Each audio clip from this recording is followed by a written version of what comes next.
Manuel Antonio Noriega, él fue un joven, siempre se dijo que él nació en el área del terraplén, que es, no sé bien si es Santana o Santana o San Felipe, no sé bien qué corregimiento es, que él nació ahí en el área del terraplén y creció pues en la ciudad de Panamá, en esa área, que eso es cerca del terraplén, es cerca de la avenida B por allí, y tuvo pues la oportunidad de estudiar en el Instituto Nacional. Y lo que siempre se señaló es que él, al inicio en el Instituto Nacional, él militó en grupos de izquierda, grupos juveniles de izquierda, y desde entonces se involucró como informante. Siempre se va a estar llevando o se va a estar recordando esa fecha histórica, que ya es histórica en nuestro país. Estamos hablando del 20 de diciembre, que conocemos coloquialmente en Panamá como el Día de la Invasión, en donde esta operación Causa Justa despliega militares en el territorio panameño con el fin de derrocar al entonces dictador de Panamá, Manuel Antonio Noriega, una fecha con agridulces, una fecha en donde hubo, por supuesto, personas que perdieron la vida, panameños, norteamericanos también, pero una gran afectación, áreas como el Chorrillo que quedaron totalmente devastadas y otras áreas aledañas que sufrieron bombardeos. Y un día que para Panamá, pues resulta complicado de entender, me atrevería a decir todavía, incluso a las generaciones como la mía, que no vivió esa época, pero que entiende, que escucha, que siente de primera mano a través de los relatos y a través de los documentales, todo el material que queda documentado de esa fecha. Pero lo que me llama poderosamente la atención es que dependiendo de la óptica de quien lo haya visto, la versión puede variar un poco. Lo que es cierto es que Panamá sufrió esa invasión. Y hoy queremos dedicarle este segmento de perfiles a dos personajes que fueron centrales en Causa Justa. Por un lado, el presidente de los Estados Unidos en su momento, George W. Bush, George Bush padre, y la contraparte panameña, Manuel Antonio Noriega. Sí, Correcto, hola. correcto. Antes de Sí, entrar en los temas de perfiles, Rafael, coméntanos, ¿cómo viviste ese momento? bueno, muchísimas gracias. Yo en esa época era corresponsal de tres medios internacionales: Associated Press, norteamericana, El País de España y O Expreso de Portugal.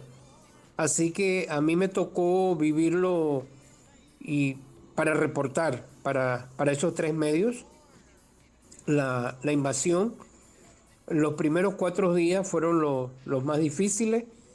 Ya el 24 de diciembre fue que Noriega se entregó en la nunciatura. Hasta ese día se pensaba que él pudiera, había pues la posibilidad de que él pudiera hacer como una guerrilla en la montaña, hacer alguna especie de, vamos a decir, de, de retaliación a la invasión, pero bueno, eso realmente no ocurrió. Yo estaba el día 19 de diciembre a las 9 de la noche, llegué de mi oficina, que teníamos una oficina en un hotel que se llama Marbella, Marbella en Cangrejo. Ese hotel existe.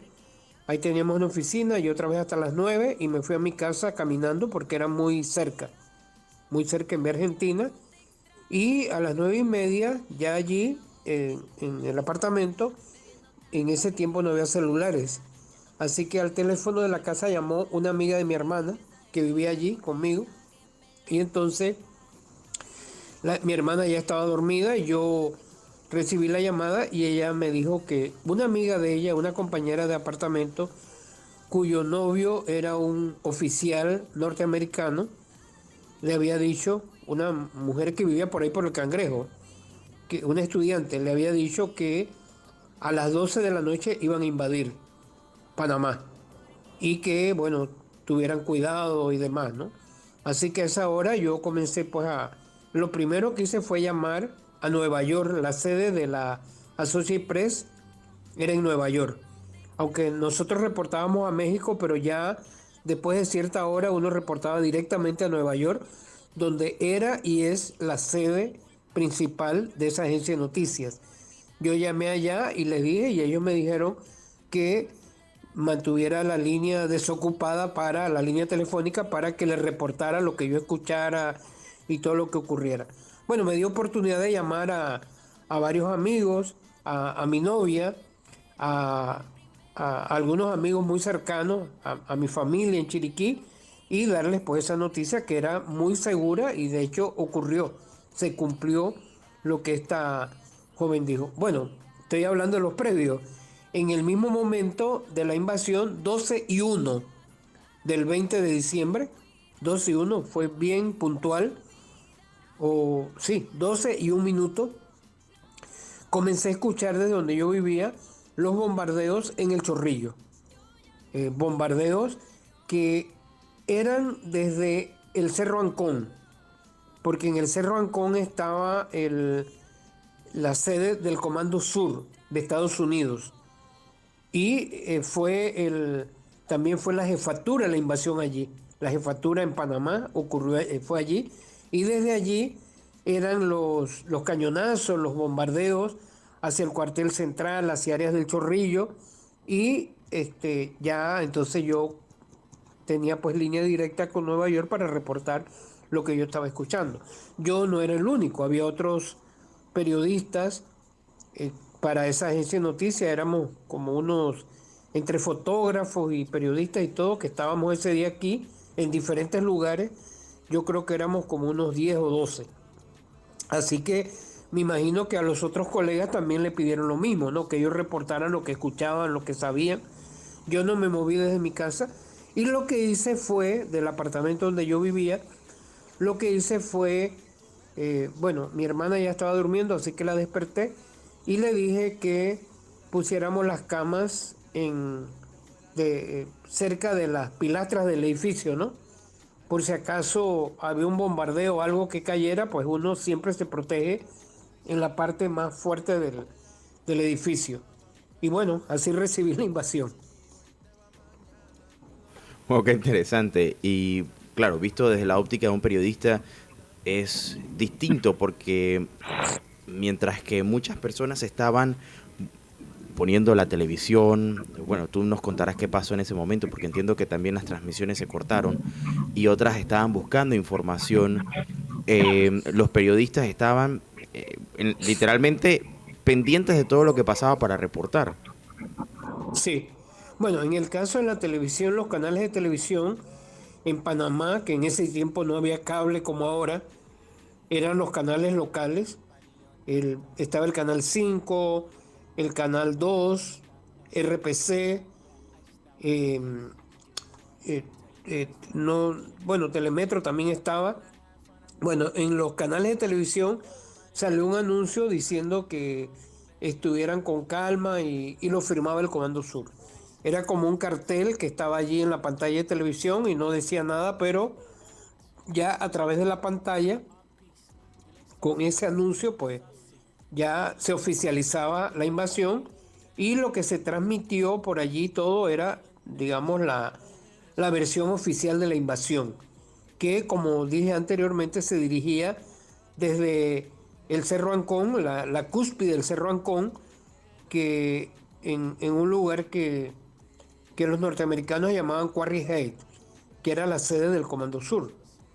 De hecho, creo que es importante decir, MacDiel, y también para la audiencia, que Estados Unidos tenía bases militares en Panamá.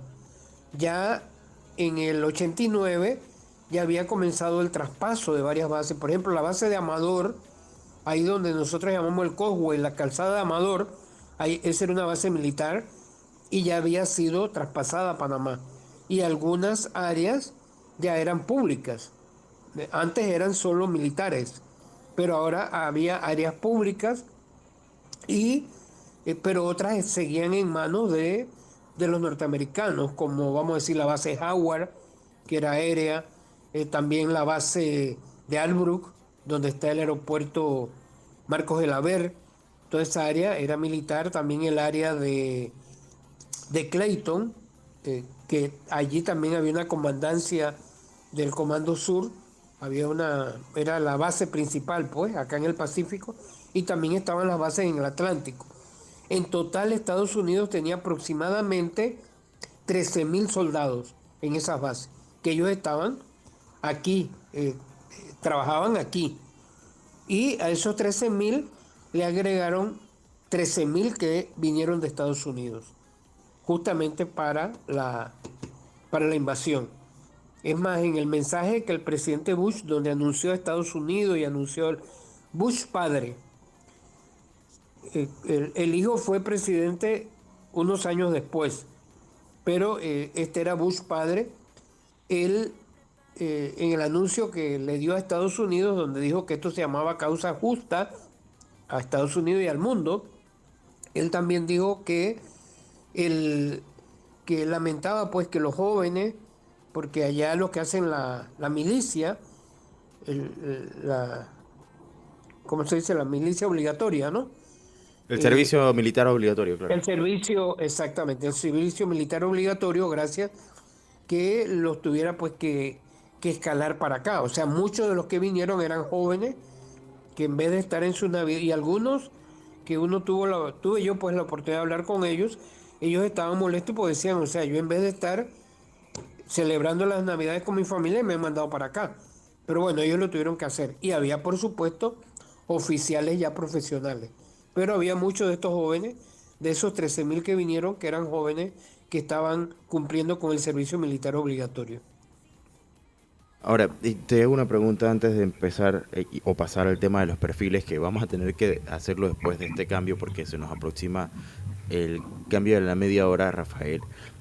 Esto es lo más cercano que hemos tenido como país a una guerra que no fue tal como una guerra tampoco. Bueno, esto en realidad no fue una guerra porque no hubo pelea. No hubo pelea. La policía panameña quedó, o sea, duraron 4 días para que Estados Unidos ya tomara el control de, del, del país y, por supuesto, el control de las fuerzas, se llamaba Fuerza de Defensa, que era lo que originalmente era Guardia Nacional, que hoy es la Policía Nacional. Bueno, en esa época se llamaba Fuerza de Defensa y fue uno de los demoró 7 años, fue en la época justamente de Noriega, cuando Noriega llega a ejercer el poder militar formal, aunque él lo había ejercido antes, pero formal, militar y político, él creó las fuerzas de defensa en el 83. Entonces lo que había en este momento era la fuerza de defensa y las fuerzas de defensa quedaron totalmente impactadas por la invasión. Eh, Muchas personas pensaban que iba a haber una invasión, pero entre las mismas fuerzas de defensa algunos decían que no iba a haber tal cosa. Bueno, lo cierto es que ocurrió y no hubo, vamos a decir, combate. No hubo combates como tal. Hubo refriegas y escaramuzas muy localizadas, pero no como se puede decir una guerra, ¿no? Que hay dos contendientes. Eso no hubo. Por ejemplo, en Panamá Viejo, ahí había un cuartel justamente al lado donde está, que no, nunca debió haber sido, justo al lado donde está el monumento de Panamá Viejo, ahí había un cuartel. Y los norteamericanos llegaron con paracaidistas, con, con helicópteros y todo eso, y allí bombardearon y tuvieron refriegas con las personas allí. Estados Unidos solo tuvo 23 víctimas. En Panamá se calcula que fueron como 350 víctimas de la invasión. Aunque se han sacado muchos números, los números más fiables que tienen que ver con la exhumación, con las personas que han puesto sus denuncias en el Ministerio Público, se calcula en 350 y quizás un poquito menos. Pero lo que digo es que no hubo, por ejemplo, en Tinajitas, en San Miguelito también hubo algunas refriegas. Y por allí pasaban helicópteros y alguna persona, algún francotirador le disparaba a ese helicóptero. Y bueno, también como una manera de crear, ¿cómo se dice? Ansiedad psicológica, había helicópteros por toda la ciudad pasando cada cierto tiempo. O sea, recordándonos que estábamos en una situación anómala. Uno lo escuchaba, volaban bajo, cerca pues de los techos de las casas, ¿no? De las viviendas. Y esos helicópteros, permanentemente, helicópteros los norteamericanos. Pero aquí no hubo una guerra, no hubo, digamos, confrontación como tal.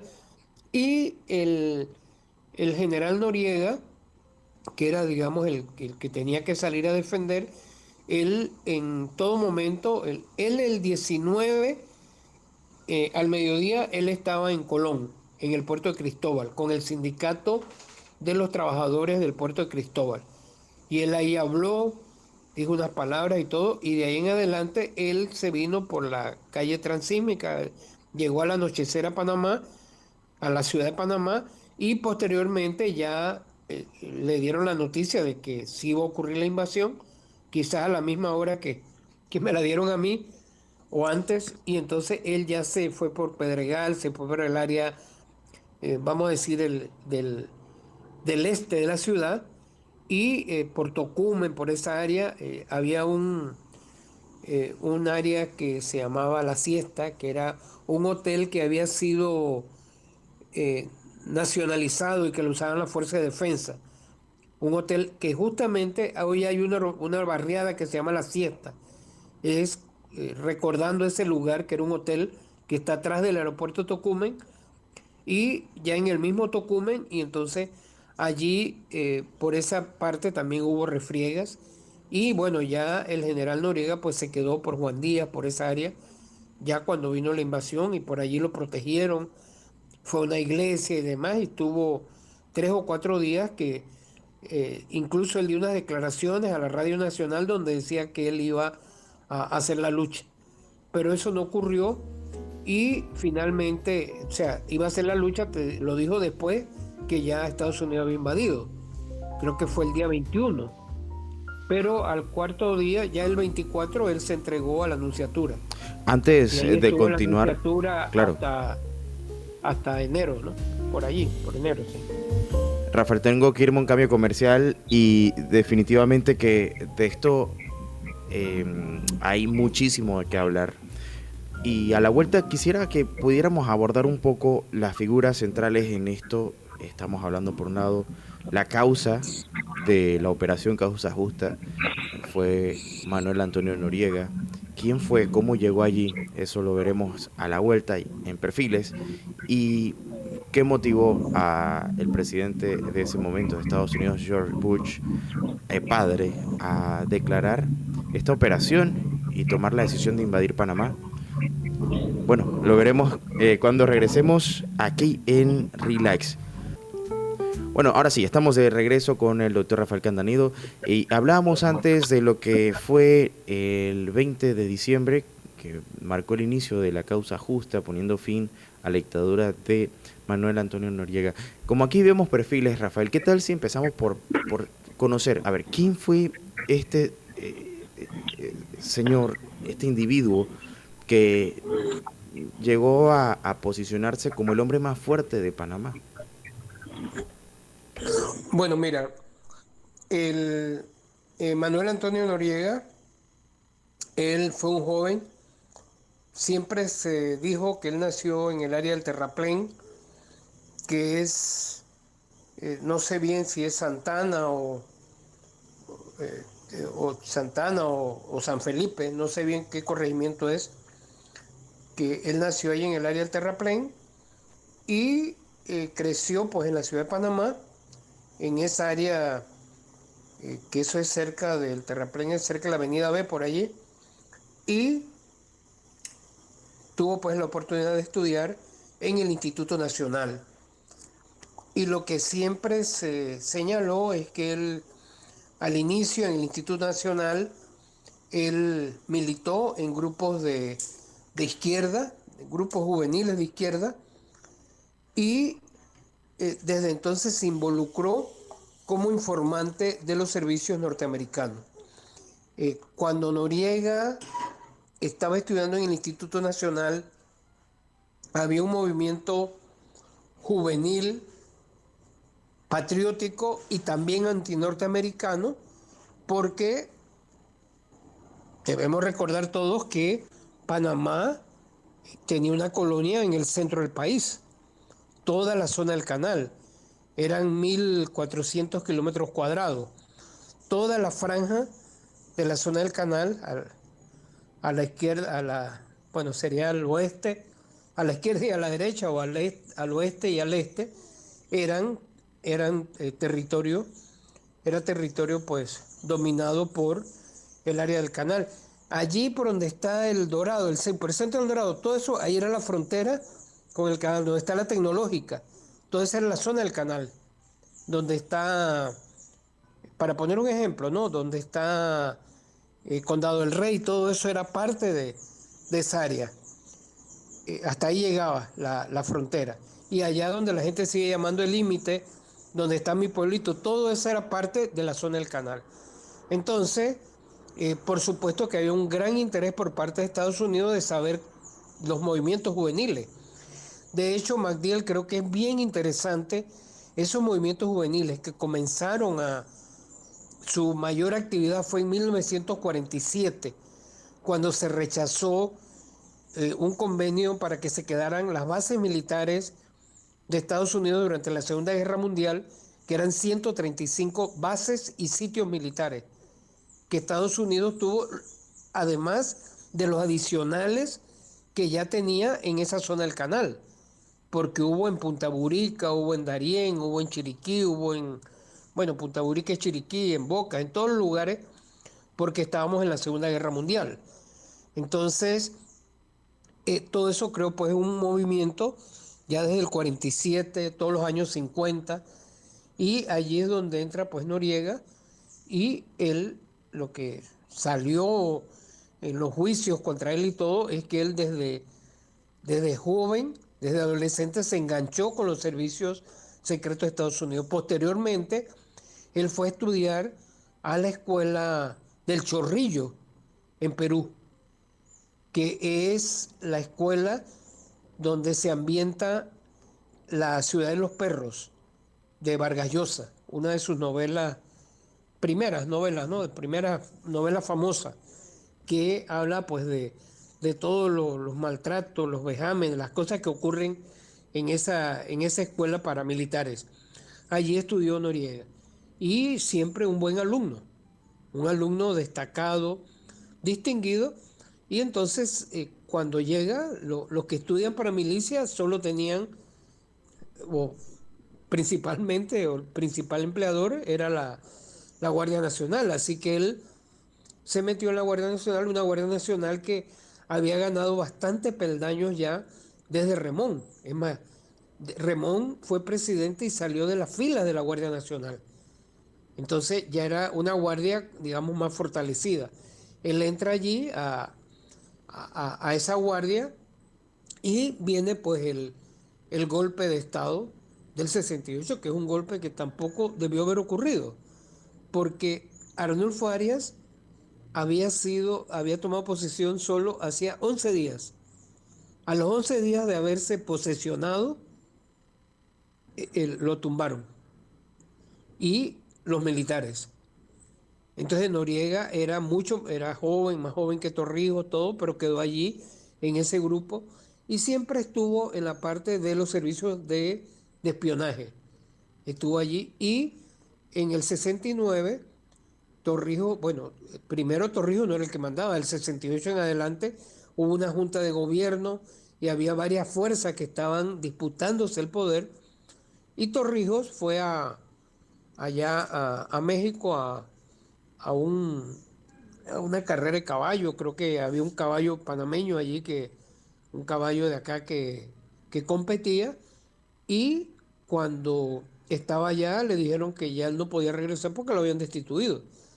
Y entonces él hizo un periplo donde incluyó Salvador, se dice que incluyó Nicaragua, eso nunca ha estado confirmado si estuvo con Somoza allí, que si recibió pues el apoyo de Somoza, algunos dicen que no, y llegó a Chiriquí, llegó a un aeropuerto que no tenía en ese tiempo luces, y llegó de madrugada, llegó de noche. Así que fue una odisea realmente lo que ese grupo hizo, ese grupo el que andaba con Torrijos, y allí quien lo recibió era el comandante de la quinta zona militar, que era la zona de Chiriquí, y nada más y nada menos que Manuel Antonio Noriega. Así que eso le dio mucho prestigio el haber recibido, y eso ayudó a ahogar el golpe o a disipar a eliminar el golpe que se había hecho contra Torrijos. Varios de oficiales contraparte y con Noriega, entonces eso le dio una fuerza a Noriega, y finalmente él siempre fue, o sea, él fue siempre un poder detrás del poder. Y en 1983 ya él consiguió el poder. Y no solo consiguió el poder, sino que creó la Fuerza de Defensa. Y no solo mandó desde el punto de vista policial y militar, sino también desde el punto de vista político. A tal punto que por la presión popular de diferentes fuerzas democráticas, se consiguió que las elecciones de 1984 fueran directas de nuevo, porque durante ese tiempo no hubo elecciones directas. La última fue la de Arnulfo Arias en el 68, que ganó bien y lo destituyeron a los 11 días de haber asumido.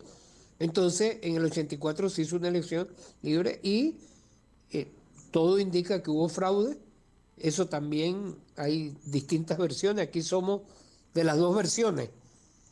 Eh, que hubo fraude en contra de Arnulfo Arias, que volvió a competir y que era el gran caudillo de la época. Y entonces resulta que quien ganó, que fue Ardito Barleta, cuando en el 85 mataron a Hugo Espadafora, que después se demostró que fue un asesinato oficial, porque fue el mismo Noriega y otros altos efectivos de la Fuerza de Defensa que lo mandaron a matar y que lo mataron. Ardito Barleta pidió una comisión independiente investigadora y lo sacaron a él también. Entonces el verdadero poder era el de Noriega. Pero Noriega cometió, bueno, allí comenzó la disputa con Estados Unidos. Lo que Noriega decía, yo creo que él tenía sentido, lo que él decía. Estados Unidos estaba involucrado en algo que fue muy espantoso a nivel mundial, que era una cuestión que se llamaba la guerra Irán-Contras, que era dinero que no le pagaban a Irán por el petróleo y finalmente se lo pagaban a los que iban en contra justamente de Daniel Ortega, que estaba en el poder. Y ellos quisieron que Panamá usara Panamá para mandar desde aquí aviones y para ir contra Daniel Ortega. Y decía Noriega que él no había querido, que él se opuso a eso y que por eso le pusieron la proa. Pero dentro de la proa de Estados Unidos estaba todo el tema narcotráfico. El mismo Estados Unidos, la DEA, le daba certificado de buena conducta a Noriega por combatir el cartel de Medellín. Había dos carteles que estaban en disputa en Colombia y mandaban la droga para Estados Unidos y para Europa. En ese tiempo el mercado principal de esos cárteles colombianos era Estados Unidos. Entonces estaba el de Medellín y el de Cali. Y siempre al de Medellín le incautaban, le decomisaban los cargamentos de droga que pasaban por Panamá, pero el de Cali estaba reído. Entonces un grupo de los norteamericanos dice, oye, está beneficiando a Cali. Y eso es lo que salió en las investigaciones que le hicieron y que después lo condenaron en Estados Unidos a 40 años de cárcel por el tema de narcotráfico. Y cuando fue el juicio, después del 90, que él se entregó aquí, o lo obligaron a entregarse, pues, después de la invasión, a principios del 90, él se entregó a la nunciatura como dije, el 24 de diciembre del 89, o sea, 4 días después de la invasión.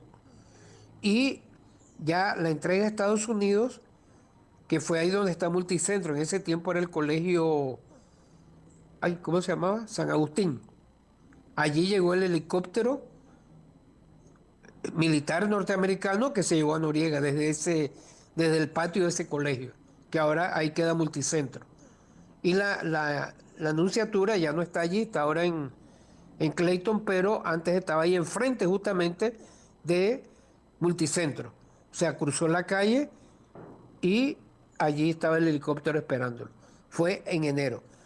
Allí le hicieron el juicio en Estados Unidos y allá salió pues que él había sido agente de la CIA durante mucho tiempo, incluso el año que fue, durante muchos años, el año que fue director de la CIA, el presidente que mandó invadir, que era el presidente George Bush, que tiene el mismo nombre del hijo que después fue presidente en 2001.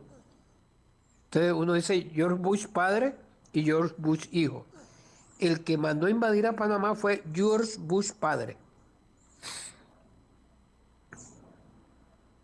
Hablemos entonces, Rafael, sobre George Bush padre, ¿no? Porque él es el que al final toma esa decisión de acabar con la dictadura en Panamá, viniendo a capturar a Manuel Antonio Noriega. Hay, bueno, yo pienso que es importante, Magdiel, si Noriega, creo que vale la pena hacer la aclaración, ¿no? Varias aclaraciones. Una es que Noriega el día 16 de diciembre, o sea, 4 días antes de la invasión, ahí en el Teatro Balboa, él sacó un machete y dijo que le declararon la guerra a Estados Unidos. Pero no era una declaración como cuando uno declara la guerra, sino era una bravuconada, pues. O sea, no es que él le declaró la guerra formalmente. Me explico, no le puede declarar la guerra a un país que tiene 13.000 soldados dentro del país, que es lo que tenía Estados Unidos aquí. Pero uno de los argumentos que Estados Unidos esbozó es que Noriega le había declarado la guerra. O sea, mira cómo las palabras pueden utilizarse. Y lo otro es que Estados Unidos podía haber detenido a Noriega si el mismo día ese él estaba pero estaba en Colón y vino por toda la vía transísmica, que en ese tiempo no había la autopista Panamá-Colón, solo era la actual la transísmica, pues. Y entonces Estados Unidos en realidad no vino a detener a Noriega, pudo haberlo detenido sin hacer una invasión. Él vino a varias cosas, en gran medida ¿cómo se dice? A probar armamento que después usó allá en Kuwait e Irak. Incluso la comida que ellos servían a los soldados aquí, que yo llegué, creo que tengo por ahí una foto de las marmitas que ellos traen, era nueva. Primera vez que ellos hacían comida que no era como una comida, bueno, no sé cómo se dice, una comida que, que, que no era como antes comida caliente y eso, sino una comida que ya viene prehecha y usted se la come así. Ahí venía todo. Eso lo probaron, por primera vez probaron un avión que era invisible y demás. Pero bueno, entraron en contradicción porque Bush, eh, un cargo que él lo catapultó políticamente fue haber sido director de la CIA en el 77, donde Noriega ya era, no, antes en el 75, el presidente anterior a Carter. Carter llegó en el 77. Entonces, lo que digo es que ya Bush conocía a Noriega. Noriega era un informante de la CIA, tenía un cargo de la CIA, siendo de la Fuerza de Defensa de la Guardia Nacional de Panamá. Y este señor era un señor que nació en una familia acaudalada de Estados Unidos y después de eso tuvo pues una gran fama porque en la Segunda Guerra Mundial él se alistó como piloto de helicóptero naval, de esos que van en los barcos, y tuvo una actuación importante a tal punto que los japoneses le echaron abajo el avión donde él iba, que iba pilotando, y los dos compañeros que iban con él murieron, se cayeron al mar. Ellos decidieron pues caer en paracaídas y los dos compañeros se ahogaron y él sobrevivió. O sea, era un sobreviviente de la Segunda Guerra Mundial. Y eso llamó pues mucho la atención, muy joven. Y entonces él después se va a Texas y allí hace fortuna con el negocio del petróleo.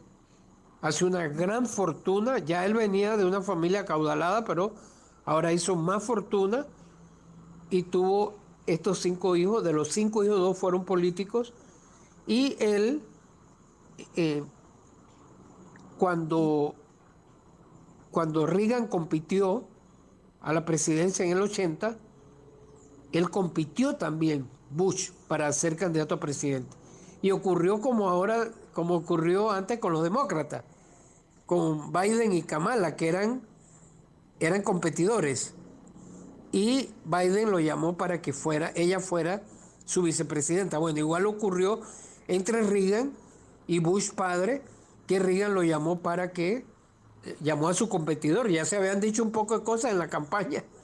Como Reagan fue el que ganó la campaña del Partido Republicano, entonces Bush quedó allí y Reagan le dio algunas funciones interesantes que lo ayudaron mucho, que fue como establecer los primeros pasos pues, para relaciones con China.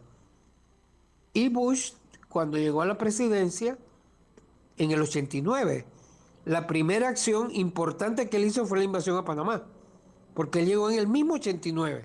En Estados Unidos toman posesión los presidentes el 20 de enero de cada año. Trump va a tomar posesión el 20 de enero. Todos los 20 de enero, cada 4 años, es la toma de posesión. Él tomó posesión el 20 de enero del 89 y en diciembre pues estaba invadiendo Panamá. Después invadió Kuwait el año siguiente, 2 años después. Pero él era una persona conocedora bastante de la política internacional porque se fue integrando.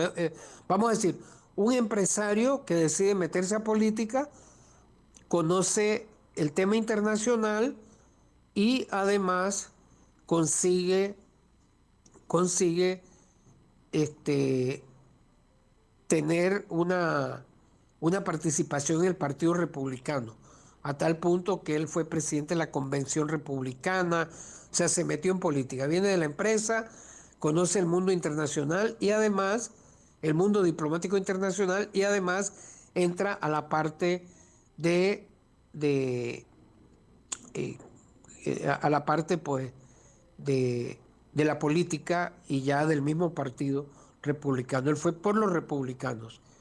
Y es interesante porque el partido que negoció con Panamá los tratados del canal fue el Partido Demócrata, los contrincantes de los republicanos.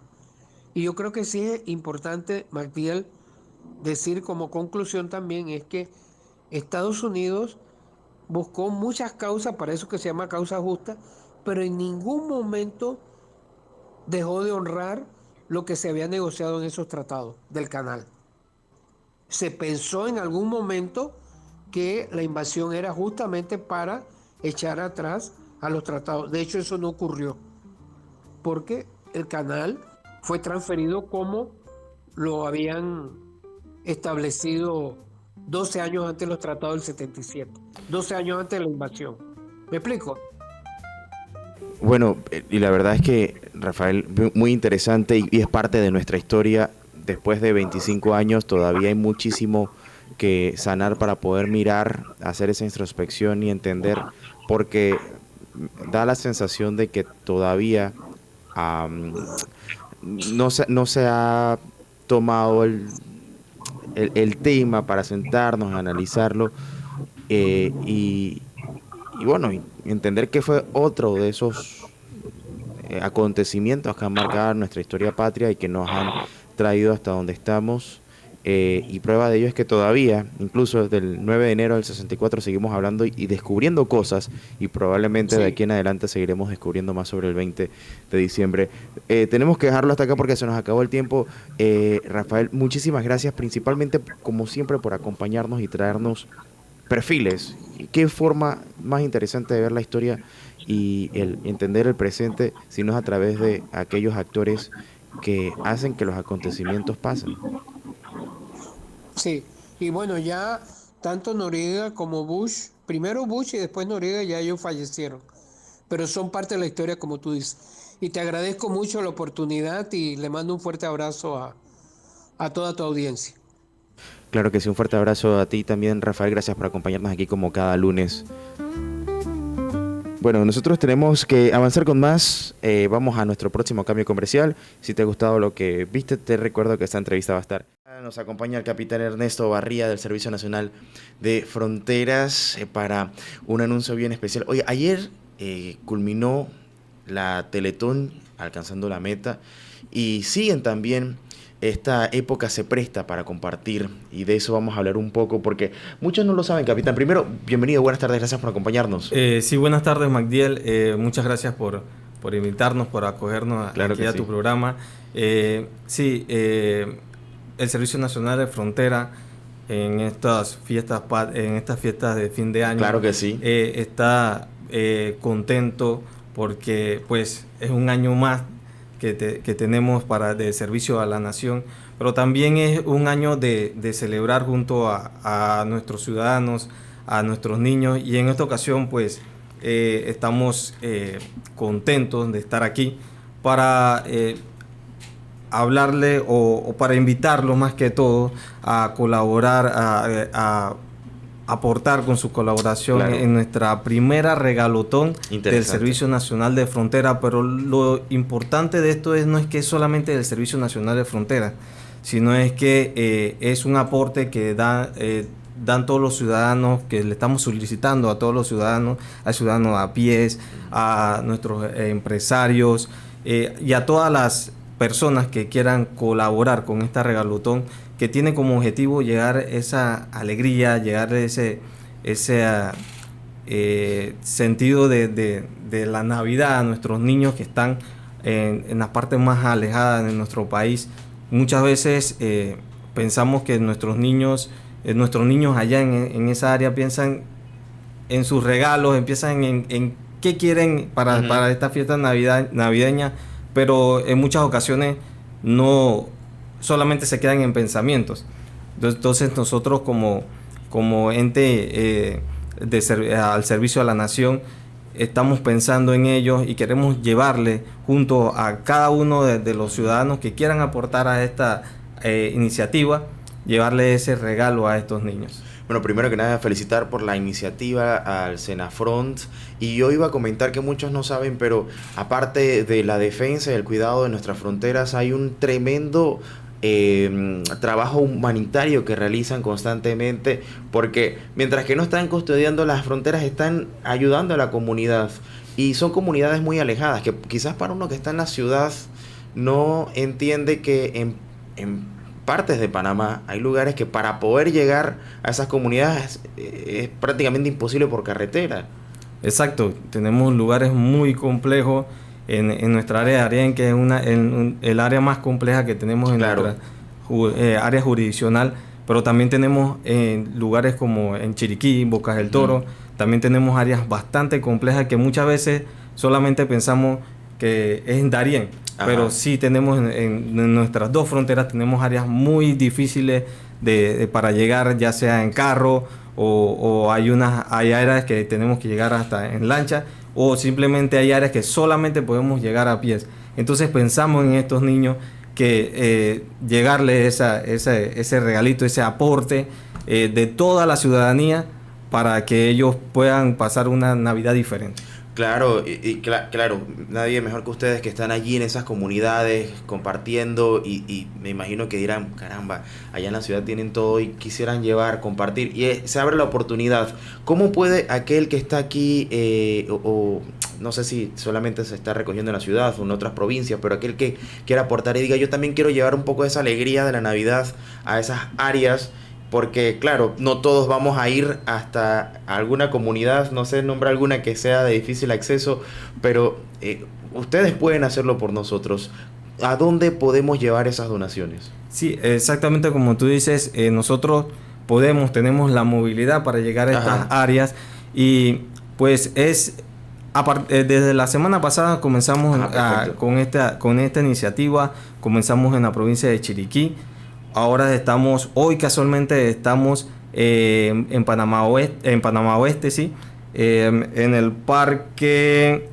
en el Parque Libertadores. Perfecto. Hoy a partir de las 6 de la tarde hasta las 8 de la noche tenemos un stand, tenemos a nuestras unidades que están allá, ahorita mismo están ya acomodándose y todo, para que ustedes puedan llevar esos regalos, esos aportes para llevarle a estos niños los regalos.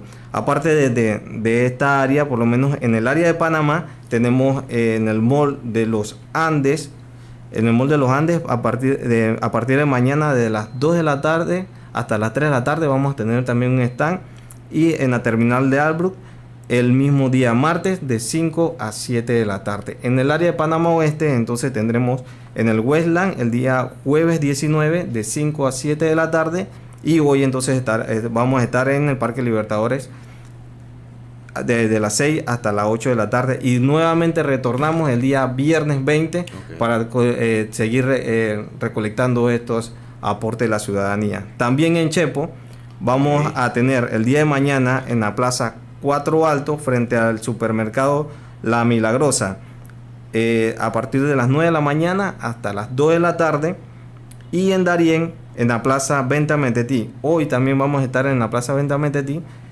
de 5 a 6 de la tarde, y también el día de mañana en el mismo horario. También se pueden aproximar a todas las farmacias Lee. Usted puede llegar, entrega su aporte, usted le dice que es para la regalotón de Senafrón, y con mucho gusto se le estará recibiendo esos regalos. Entonces, esas son fechas específicas, porque ustedes me imagino que tienen que estar en toda la logística, moviéndose y todo lo demás para poder llevar. Así que estas fechas las tienen en alguna publicación para que las personas que quieran mirar de repente el horario y los lugares de acopio. Sí, en nuestras redes sociales está publicado el eslogan de la regalotón, y también están los lugares y las horas donde se van a hacer la recolecta, y también tenemos un número de contacto: 6678-4147.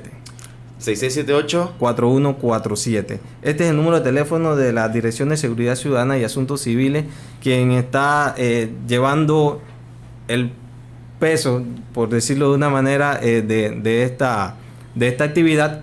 Y pues nuevamente invitamos a todos los ciudadanos, a las empresas privadas, a la empresa pública, el que quiera, el que pueda ponerse la mano en el corazón y quiera aportar a llevarle estos regalitos para una sonrisa, porque más que todo nosotros vemos esa cercanía que tenemos con la ciudadanía, y más que todo nuestros niños, que son el futuro de nuestro país.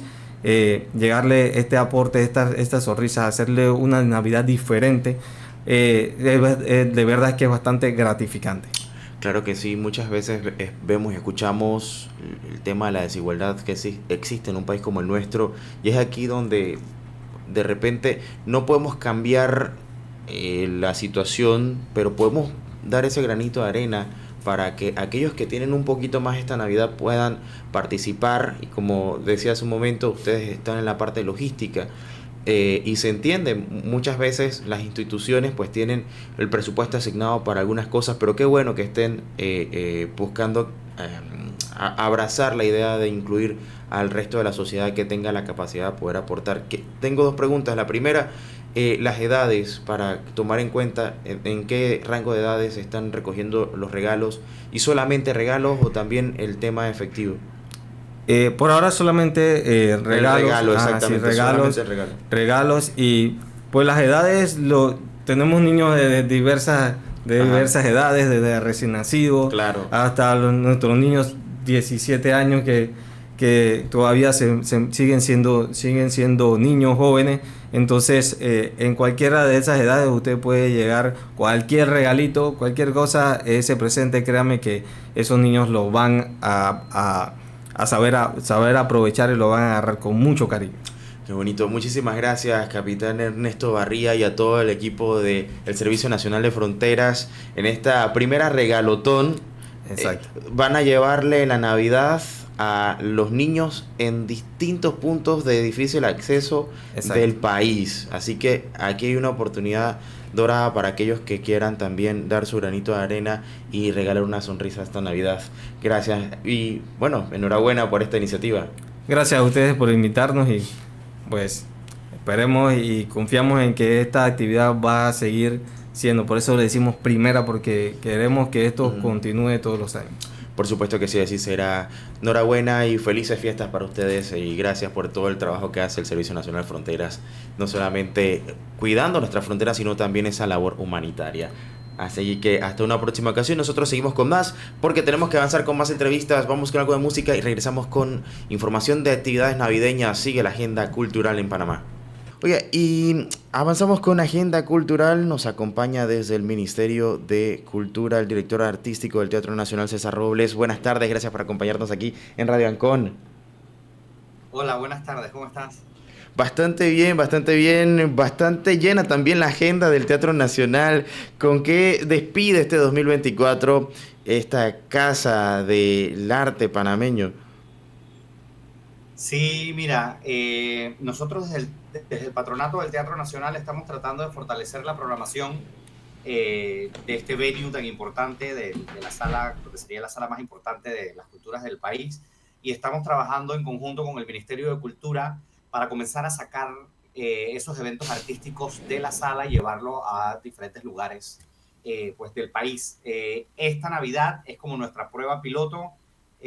Comenzamos el fin de semana pasado con presentaciones en el Parque Omar, y este miércoles 18 tenemos en el Parque Omar, Parque Recreativo Omar, tenemos al Coro Polifónico de Panamá y al Grupo Facetas. Es un concierto de villancicos y coros navideños a partir de las 6:30, y el sábado 21 tenemos dos eventos simultáneos. Tenemos a partir de las 6 de la tarde en el Parque Omar también a la Orquesta Sinfónica Nacional y un concierto navideño con diferentes artistas, y en Plaza Catedral tenemos villancicos navideños a las 6 de la tarde. Luego tenemos el concierto lírico anual del Teatro Nacional. En vez de hacerlo dentro del teatro, lo vamos a hacer afuera, para abierto a todo público, en Plaza Catedral. Y a las 8 de la noche el Ballet Nacional se presenta con el Ballet Cascanueces y la Filarmónica de Panamá. Bueno, primero, la agenda, decíamos, llena, y no era broma. Hay muchísimo que hacer. Y segundo, claro, y lo bueno también es que uno es eso, lo otro es que se sale también de la estructura física del Teatro Nacional, y lo lleva para que exista la oportunidad de que muchas más personas puedan disfrutar de estas actividades. Esto también conlleva una logística importante. Creo que también hay que reconocer dicho esfuerzo. Sí, es correcto. Nosotros lo que estamos tratando, ya tenemos 5 años que el patronato está administrando el Teatro Nacional de Panamá, pero al final pues estamos restringidos al tamaño del espacio. Son X cantidad de puestos definidos y días calendario que podemos atender, pero ahora de la mano con el Ministerio de Cultura estamos tratando de llegar a la mayor cantidad de personas posibles. Estamos comenzando esta Navidad solamente con 2 espacios, el Parque Recreativo Mar y Plaza Catedral, y lo que queremos es que a partir del próximo verano entonces comenzar a hacer programaciones a lo largo y ancho del país, para que todo el mundo tenga la misma oportunidad de ver estas presentaciones artísticas y los artistas nacionales, porque tanto se esfuerzan de llevar su arte a todo el mundo y poder entonces potenciar eso. Bien, yo quiero aprovechar también ahora que mencionaba 5 años del patronato y ha sido un año 2024 bastante lleno de actividades. Empieza como que a resurgir todo esto después de un cierre de casi 2 años de actividades presenciales, sobre todo la parte artística, toda esta industria que tiene que ver con las artes escénicas sufrió muchísimo, aunque se buscó la forma de reinventarse, ¿no? Haciendo eh, que si presentaciones a distancia, que no es lo mismo tampoco que estar presencialmente, pero ¿cómo ha sido este año? ¿Se sintió la recuperación luego de ese duro golpe que nos había dejado la pandemia?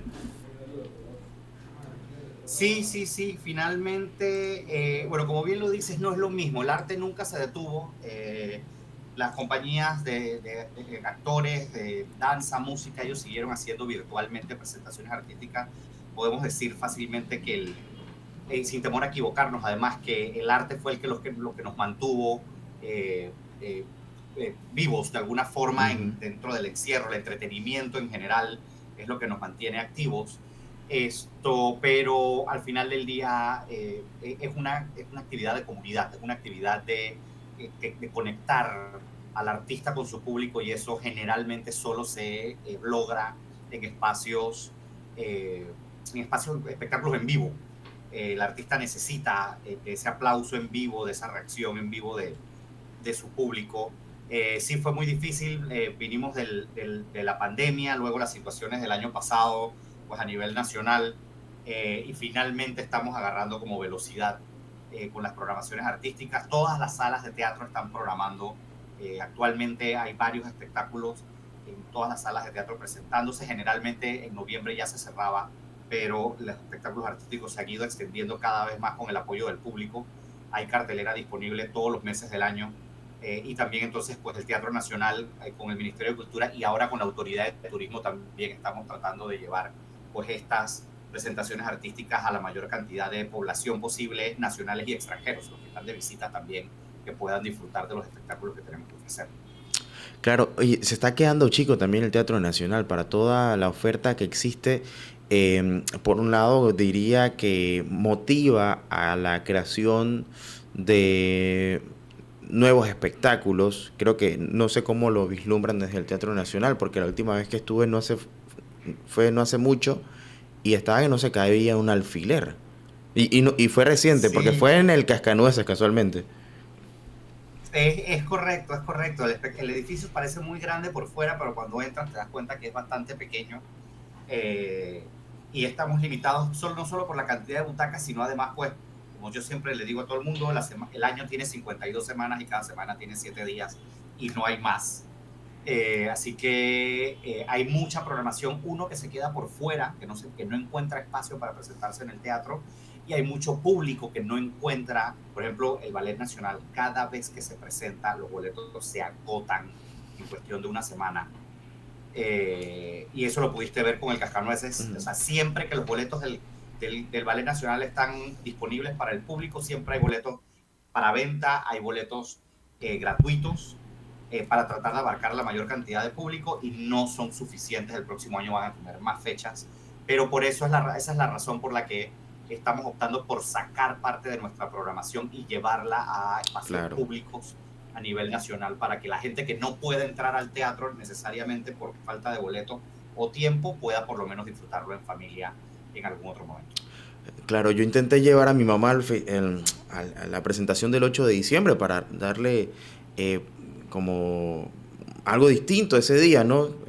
Que va, cuando me enteré que la función iba a haber una función especial, disculpa, el 8, ya era tarde porque ya estaba todo vendido. Te digo, eso fue una semana antes del Cascanueces. Y efectivamente, pero ahora sacarlo también representa que te deja con ganas de más. Entonces, es bueno porque la gente como que sí se ve que quiere, que le gusta la idea de asistir al teatro, que en Panamá hay, digamos, una industria que, vamos, desde mi percepción, a lo mejor yo puedo estar un poco equivocado, pero para mí el teatro en Panamá está como que reavivando esa llama y que muchas personas están cada día con más ganas de ir a ver alguna presentación artística, no solamente al ballet, sino también alguna obra teatral, a las orquestas sinfónicas y demás. Estás en lo correcto, tu percepción es correcta. Panamá, aunque no lo sentimos así, es uno de los países de la región que mayor espectáculos escénicos genera en el año. Wow. Y mayor cantidad de público atiende. Tenemos cantidad de espectáculos dándose simultáneamente en diferentes salas y espacios pues, a nivel nacional. La verdad es que no tenemos la infraestructura que necesitamos. No hay suficientes salas de teatro o con el tamaño que se requiere a la velocidad que estamos creciendo.